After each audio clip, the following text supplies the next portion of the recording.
Baik, Assalamualaikum warahmatullahi wabarakatuh. Perkenalkan, nama saya Oktavia Harum Hoirunisa, NIM C93219100 dari HPI 6B. Di sini, saya akan menjelaskan tentang norma konflik bersenjata internasional seperti ius in bello, ius ad bellum, dan ius post bellum. Yang pertama adalah penjelasan tentang jus duar teori. Jus duar teori, atau bisa disebut sebagai perang yang adil, adalah kerangka kerja etis yang digunakan untuk menentukan kapan diperbolehkan perang, atau secara lebih tepat, teori perang yang dapat dibenarkan. Secara bahasa Latin, itu disebut sebagai jus bellum iustum. Adalah suatu doktrin, juga disebut sebagai suatu tradisi etika militer yang dapat dipelajari oleh para teolog, pakar etika, pembuat kebijakan, dan pemimpin militer. Jus duar teori dibagi menjadi 3 kategori berdasarkan dengan prinsip etika. Kategori yang pertama adalah jus ad bellum, yang kedua adalah jus in bello, dan ketiga adalah jus post bellum. Istilah-istilah Latin ini diterjemahkan oleh bahasa kasar sebagai keadilan terhadap perang, keadilan dalam perang, dan keadilan setelah berperang. Nah, yang pertama ini yang jus in bello. Jus in bello berbicara mengenai hal-hal moral perlu diperhatikan di dalam berperang. Perilaku di dalam berperang harus perilaku yang manusiawi dan berkeadilan. Perang harus tahu memilah mana yang harus diperangi dan mana yang harus dilindungi. Di sini itu warga sipil tidak boleh berangi. Dilarang pengeboman tempat yang menjadi hunian rakyat dan penggunaan senjata pemusnah massal seperti bom, tank gitu. Tingkah laku dalam perang haruslah proporsional, yakni kejahatan dan kesalahan dalam perang haruslah lebih kecil dibandingkan dengan kebaikan yang dihasilkan. Penggunaan kekuatan tidak boleh berlebihan agar tidak banyak korban yang jatuh atau kehancuran yang berlebihan. Dilarang pula penyiksaan tawanan perang atau warga sipil, melainkan mereka itu diperlakukan dengan penuh hormat. Membunuh dengan paksaan dan siksaan adalah dosa yang sangat besar karena itu tuh bertentangan dengan peri kemanusiaan. Jus in bello ini berkonsentrasi pada ketentuan mengenai apa yang boleh dan tidak boleh dilakukan dalam berperang. Jus in bello dalam hukum humaniter internasional tidak mempersoalkan mengapa pecah perang dan mengapa suatu negara mengangkat senjata melawan negara lainnya. Nah,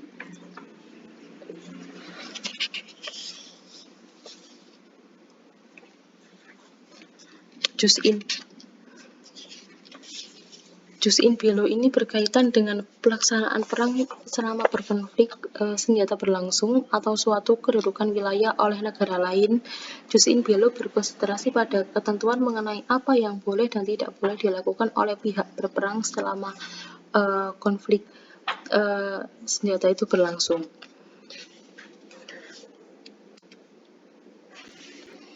Nah, ini ada prinsip etika yang mengatur cara kombatan perilaku di perang jus in bello ini. Yang pertama ada diskriminasi. Diskriminasi membutuhkan kombatan hanya untuk menyerang target yang sah, warga sipil, petugas medis, dan pekerja bantuan. Misalnya tidak bisa menjadi sasaran serangan militer yang disenjata. Namun berdasarkan prinsip efek ganda, serangan militer yang membunuh beberapa warga sipil sebagai efek samping mungkin diizinkan jika keduanya diperlukan dan proporsional. Yang kedua ada proporsionalitas. Proporsionalitas berlaku untuk jus ad bellum dan jus in bello. Jus in bello mensyaratkan bahwa dalam operasi tertentu, pejuang tidak menggunakan kekuatan atau menyebabkan kerugian yang melebihi manfaat strategi atau etis. Gagasan umum adalah bahwa Anda harus menggunakan jumlah kekuatan minimum yang diperlukan untuk mencapai maksud dan tujuan militer yang sah. Yang ketiga ada cara yang etis. Cara yang etis tidak ada cara yang secara intrinsik dan tidak etis merupakan prinsip yang diperdebatkan dalam teori perang yang adil. Beberapa ahli teori percaya bahwa ada tindakan yang selalu tidak dapat dibenarkan. Apakah tindakan itu digunakan untuk melawan kombatan musuh atau sebanding dengan tujuan kita? Penyiksaan, penembakan, dan senjata biologis adalah contoh umum digunakan. Yang terakhir adalah mengikuti perintah. Mengikuti perintah bukan pembelaan karena pengadilan kejahatan perang setelah Perang Dunia Kedua jelas didirikan. Personel militer mungkin tidak diizinkan secara hukum atau etis karena mereka mengikuti perintah ilegal atau tidak etis. Setiap orang yang memegang senjata tanggung jawab atas perilaku mereka, bukan hanya komandan mereka. Nah, yang selanjutnya adalah ius et bellum. Ius et bellum akan merupakan suatu pembahasan berkaitan dengan siapa yang dapat menggunakan kekuatan kekerasan dalam hubungan internasional dan situasi apa kekerasan itu dapat digunakan. Artinya, jus et bellum menegaskan bahwa hak untuk menggunakan kekerasan adalah terbatas. Tidak semua negara mempunyai hak untuk menggunakan kekerasan dan tidak setiap kesempatan kekerasan tersebut bisa digunakan. Karena jika demikian, maka anarki akan muncul dalam kehidupan masyarakat internasional. Karena tidak akan ada perdamaian dan ketertiban yang dapat dipertahankan. Konsep jus et bellum mencakup pemahaman siapa yang diizinkan untuk menggunakan kekerasan dan dalam keadaan apa kekerasan tersebut digunakan. Konsep ini dapat digunakan untuk menggambarkan aturan-aturan hukum yang mengatur penggunaan kekerasan oleh negara. Jus et bellum atau ius et bellum itu mengacu pada kondisi di mana negara dapat mengambil jalan perang atau penggunaan kekuatan bersenjata. Larangan terhadap penggunaan kekuatan antar negara dan pengecualiannya atau membela diri dan otoritasi PBB untuk penggunaan kekuatan yang ditetapkan dalam Piagam PBB tahun 1945 adalah inti dari jus et bellum, yaitu tentang larangan perang. Nah, artinya jus et bellum itu menegaskan bahwa hak untuk menggunakan kekerasan adalah tidak terbatas. Tidak semua negara itu tuh mempunyai hak untuk menggunakan kekerasan pada setiap kesempatan berperang. Nah, selanjutnya itu kriteria jus et bellum. Yang pertama, apakah karena alasan yang adil? Hal ini membutuhkan perang hanya digunakan untuk menanggapi masalah yang serius. Contoh paling umum ialah penyebab yang adil adalah pembelaan diri.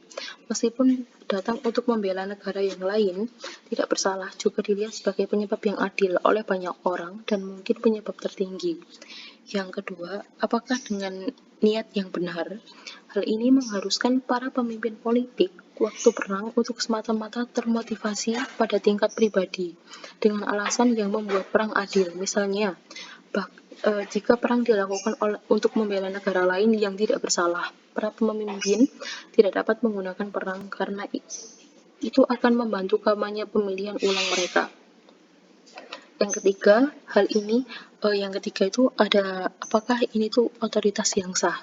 Hal ini menuntut perang hanya dideklarasikan oleh para pemimpin komunitas politik yang diakui dan dengan persyaratan politik komunitas itu.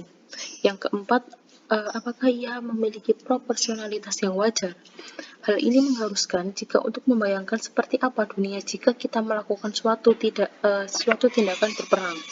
Agar perang menjadi adil, kualitas perdamaian yang dihasilkan dari perang perlu lebih unggul dari apa yang terjadi jika tidak ada perang yang diperjuangkan. Ini juga menuntut kita memiliki kemungkinan sukses dalam berperang atau tidak. Orang akan menderita dan mati sia-sia. Yang terakhir, apakah ini pilihan yang terakhir? Hal ini mengatakan jika kita harus mengeksplorasi semua opsi yang masuk akal lainnya sebelum perang, negosiasi, diplomasi, sanksi ekonomi, dan sebagainya. Nah, yang selanjutnya ada jus post bellum. Jus post bellum mengatur tentang proses berakhirnya perang atau transisi menuju perdamaian. Perang harus diakhiri bila hak-hak dasar yang menjadi alasan peperangan sudah diperoleh. Untuk itu, perlu pula pemaaf secara resmi dari agresor, pembayaran ganti rugi akibat perang, rehabilitasi, dan pengadilan terhadap kejahatan perang. Pembalasan balik atas perang yang telah berlangsung tidak diperbolehkan. Perlu pula dilakukan objektivitas atau investigasi hukum pada negara yang yang menang perang terhadap kejahatan yang terjadi selama perang berlangsung. Syarat-syarat perdamaian harus diterima oleh pemerintahan yang sah dari kedua belah pihak yang bertikai. Adigium klasik berkata, "Si vis pacem para bellum." Berdamai berarti bersiaplah untuk berperang. Pengantar kita untuk mengerti bahwa perang akan selalu ada. Nah, yang selanjutnya itu ada prinsip ius et bellum. Yang pertama ada status quo ante bellum. Status quo ante bellum sebuah istilah dalam bahasa Latin yang berarti keadaan sebelum perang. Pada dasarnya hak, properti, dan perbatasan harus dikembalikan ke keadaan semula sebelum perang. Beberapa orang berpendapat ini adalah masalah karena itu bisa menjadi kondisi tepat yang menyebabkan perang. Yang kedua adalah hukuman untuk kejahatan perang. Hukuman untuk kejahatan perang adalah langkah penting untuk memasang kembali sistem pemerintahan yang adil, dari pemimpin politik hingga kombatan. Setiap pelanggaran serius di kedua sisi konflik perlu dibawa ke pengadilan. Yang ketiga ada kompensasi korban. Kompensasi korban menunjukkan bahwa sebanyak mungkin korban konflik yang tidak bersalah dikompensasikan atas kehilangan mereka. Meskipun beberapa bahaya perang akan hampir mustahil untuk dikompensasi secara mandai, seperti hilangnya anggota keluarga. Yang terakhir adalah perjanjian damai. Perjanjian damai harus adil bagi semua pihak, termasuk mereka yang bersalah atas perang yang terjadi. Nah, itu penjelasan dari saya. Kalau ada salah mohon maaf. Wassalamualaikum warahmatullahi wabarakatuh.